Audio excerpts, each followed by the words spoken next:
Okay, hi. So today I'm going to talk through all the books I read in July.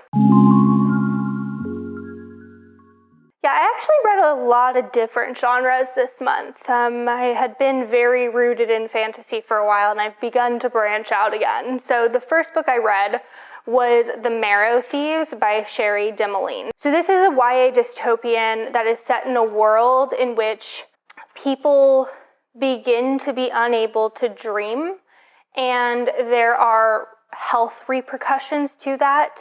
But people who can still dream are indigenous North American people. And you kind of follow a story that is kind of years into this. So you follow a teenager who is on the run with a group of people. It has a lot of strong found family vibes. And a lot of time is spent on the move, going from place to place, and it's kind of told through like the first-person narrative of your protagonist, who's a teenage boy who is, I think, like about 16. But then it's also told through story. So there's a lot of story time that happens around the fire in which the elders of their group share stories, but then you also have moments where you dive into the story of what brought many of the individuals a part of the group into the group, like what led them to leave society in some capacity, what event kind of was their catalyst. Overall, I thought that the pacing was a little bit challenging to get into at the beginning because you were switching so much into people's stories. One thing I think that Cherie Dimaline did very well was in the creation of stakes within this. You're following teenage protagonists on the run from people who are hunting him for his family for their ability to dream. And there are a lot of decisions that have to be made by your protagonist or things that happen around your protagonist that increase the level of stakes within the narrative in a way that I really appreciated. It had a really great audiobook, like the production value I thought was really high. Once the book went on and like the plot started to kind of develop, I thought it was a bit easier to get into, but overall I enjoyed the read, and since finishing this, I've picked up the sequel that came out, I think, about 5 or 6 years after this originally did. Okay, and then I read The Golden Couple by Greer Hendricks and Sarah Pekkanen. This is a writing duo that writes thrillers. I've read, I think, at least 2 of their other books. And in this one, there is a family that or I guess like a couple who has a child who are having marital issues. And so in comes the therapist. And I say therapist because she has lost her license, and now she performs like this 10-step therapy program that's very unconventional. And she gets to go outside the bounds of what a therapist typically does, which I think is like a plot point in a book is pretty smart if you want to be able to play around with like the idea of what a therapist does, because I think in a lot of thrillers, it's like all of these codes, OSHA, like all of the things that therapists are supposed to do like get broken. But in this, that was the point. The wife owns her own store and has a secret from her husband, and then her had an affair, and then her husband seemingly has no secrets of his own, and then there's like relationships around them and tension building there. And then the therapist herself, she's like a fairly large protagonist within this as well, and kind of like how their lives circle around each other. Overall, I thought it was like interesting to read until I got to all of the reveals that just felt like unearned, and there were just plot holes, I guess. Like it didn't resolve in a way that seemed realistic to long-term character motivations at all. So yeah, overall as a thriller, I wouldn't particularly recommend it. And then I started The Rain Wild Chronicles by Robin Hobb. So this is the 4th series in the realm of the Elderling. I don't know why I couldn't remember that. And this one, we kind of jump away from Fitz's story, and we're not back with the same characters from Live Ship, but we're in more of that same part of the world, and there are cameos from those individuals. I can't really say much about it other than that, but I thought there were really great, strong, or going to be strong female leads. A lot of intrigue was kind of initiated through this book, but I'm curious to finish the series and kind of see why Robin Hobb chose to turn this specific series into 4 books when all of the others are trilogies, because this first book almost felt like the beginning of something and didn't really have a resolution in itself of like things going on. Like it's hard to, I've finished the second book by now, but I'll leave that for August since I finished it then. But it didn't feel resolved until I finished book 2. It kind of reminded me of Binti by, I think, Nnedi Okorafor, where it was put out and published in 3 parts, but the first book and the second book really didn't stand on their own. They really felt like one full novel. So I'm curious to read book. I'll do a review on book 2 in my August wrap up, but I'll be curious to continue reading the series and kind of see why she chose to structure them like this. Okay, the next one I read was The Removed by Brandon Hobson.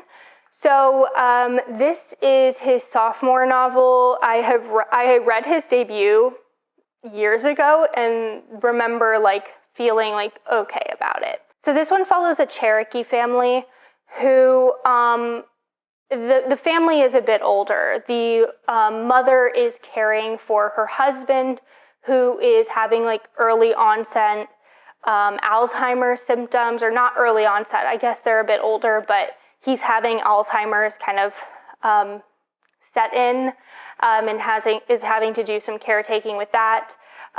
You start the book with the prologue, which is many years before, when their oldest son was killed by a police officer as a teenager. They still have 2 living children who are in their like 20s or 30s. The daughter who kind of is just going through life, but lives near her parents, and then the son who lives kind of far away and has issues with drug addiction. And you're kind of seeing all of their stories at the same time, and it's kind of centering around, in a week's time, is Ray, their dead son's anniversary of death, I guess, and they usually celebrate him in some capacity with like a bonfire. And so they're all hoping to get back together. And the elderly parents are asked to foster a teenager who starts to remind them a lot of Ray. This book left me very unsatisfied. Again, there is a lot of the Marrow Thieves, there was a bit of a disparate plot line as it introduced people's stories kind of as their own stories. So it didn't really have like a strong plot progression in that way. But I felt that a lot of like the relationship aspects that you see between the foster child and the people around him were fairly unearned, with the amount of time that takes place in the narrative. Like I kind of wish that the book was expanded a little bit and it took place over a longer period of time, and had a few extra scenes to kind of make just the ending and the resolution of the book feel earned. Yeah, so overall I found this one on the more disappointing side, and I would not really recommend it. Okay, so the next one I finished, which I actually started in probably May and then took quite a hiatus from before returning to, is White Horse by Erika T. Wurth.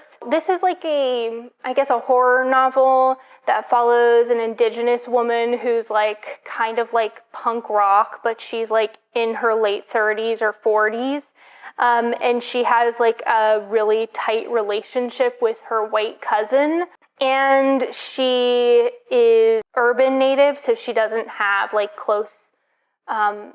she doesn't have a good understanding of like her heritage and her culture. And her mother went missing when she was like less than a week old. And she doesn't really know much about that side of the family. But then she's introduced to an heirloom from her mother's side of the family, and kind of like horror things start to happen. She begins to have visions, and she starts to kind of unravel her history, and it kind of ties into her mother's disappearance. So this had a fairly slow start. It took me a while to get into it, and I actually started it physically and really wasn't a fan of the writing, but then switched to it on audio when I picked it back up and found that to be an easier way for me to consume this. The protagonist reads a lot younger than she actually is in like her attitude, and you find out like through the book that she grew up with a lot of issues, and there's kind of things that have led her to kind of take a slow, meandering path through life.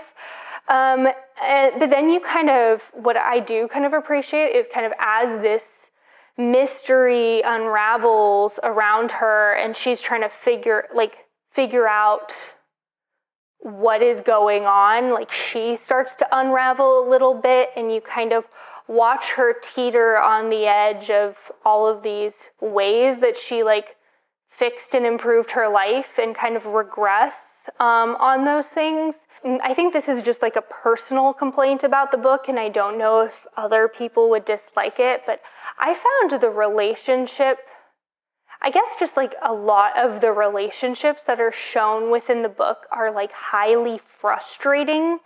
And it's strange because I think that, there's a lot of books that I read where I disagree with characters and that what their motivations are, but I'm not like mad about it as I'm reading it. I could kind of take it at face value, but I kind of just hated a lot of people in this book. And some people kind of have like arcs that make it better in the end. But yeah, it was like some of the character relationships, like specifically around the cousin, were just very challenging to read. Some of it felt like, not like gimmicky, but like the author really wanted to include it because they liked it. So like there were so many Stephen King references that it was just like, I get it. Like, you like Stephen King, like I get it. So overall I thought it was an okay read, but I wasn't like super compelled by it. And I could have there were a lot of points at which I could have put it down and not picked it back up and would have felt okay with not having the resolution of what happened in the end. But I did appreciate, I guess, that it was a horror novel that had this whole plot line with this artifact and her mother, but then there was like the plot lines with the actual protagonist, and she was having like, while she was having character regression, she was also having like growth within her life at the same time. So I felt that was fairly well balanced. Okay, and then I technically finished this on August 1st, but I read so much of it in the month of July. I finished The Bands of Mourning by Brandon Sanderson. This is the third book in the Wax and Wane Quartet, which is the second series in Mistborn. It's Mistborn Era 2. So this is an interesting one for me because it's hard for me, I guess, sometimes to review a series before I've or like review books in a series as I'm reading them as opposed to review the totality, because the totality of a series impacts my feelings about prior books. Like, it's not quite the same, but it's kind of like reviewing a standalone when you're halfway through it. Like, you can kind of give your thoughts, but you don't really understand the author's like complete motivations like while you're reviewing it. So that's, I guess, kind of how I feel here. Like, I really liked the first book. I loved the introduction of Wax and Wayne, and I really loved the characters as they kind of got introduced. And I thought the plot in the first one was really fun. And then the second one, I wasn't as big of a fan of. I still liked, but then the ending of the second one and the plot twists were really amazing. And then you kind of left off on this, like, finding out this new information. And then it was interesting because the third book chose not to do anything with that information. So it was like this reveal that you get at the end of the second book becomes the same reveal that you get at the end of the third book. And so you now have the same thing unresolved going into the fourth book, but then the third book introduced a bunch of other things that now need to be resolved. I would say that the best part of this third book for me was the character progression of Steris, who I would guess most people when reading the first book would feel a certain way about her, because you're kind of meeting her and you don't get any icebreakers to her personality. And then as the books progress, you start to get to understand her more as a person and kind of understand why she kind of seems like she has a stick up her ass. And then by the end of the third book, I really love her as a character. And so for me, that's where like the third book really shone. I don't know. I don't know which one of those is right. But the third book itself had like its like full own plot, but it just like put up so many new hooks into the world that I'm really curious to see where the fourth book is going to take it, because these are quite short. Now I've gotten the audiobook for the fourth one and I've started listening to it, and I've noticed that it is quite a bit longer than the other ones. So I'm glad that it seemed like Brandon Sanderson was going to need more time to kind of develop and like tie up all of his loose ends. So I'm glad that he decided just to not keep pace with the same length of the first three and to just give it the space it needs, because I feel like with everything that was introduced, it kind of needed that. And then there was a decision made, and there was a trope that happened with a protagonist that I can't say because of spoilers, but I really didn't like. It's one of my least favorite things to see in a book. And I felt like he did it so we could get a certain scene, but I also felt like there were other ways to write it so that there are higher stakes and someone's existence doesn't really feel cheap. And I won't say anything more on that. But those are all the books that I read in July. I have made quite a bit of progress on a number of other books. So there will be probably a decent number in my August wrap-up. But that is all I got. So until next time, happy reading.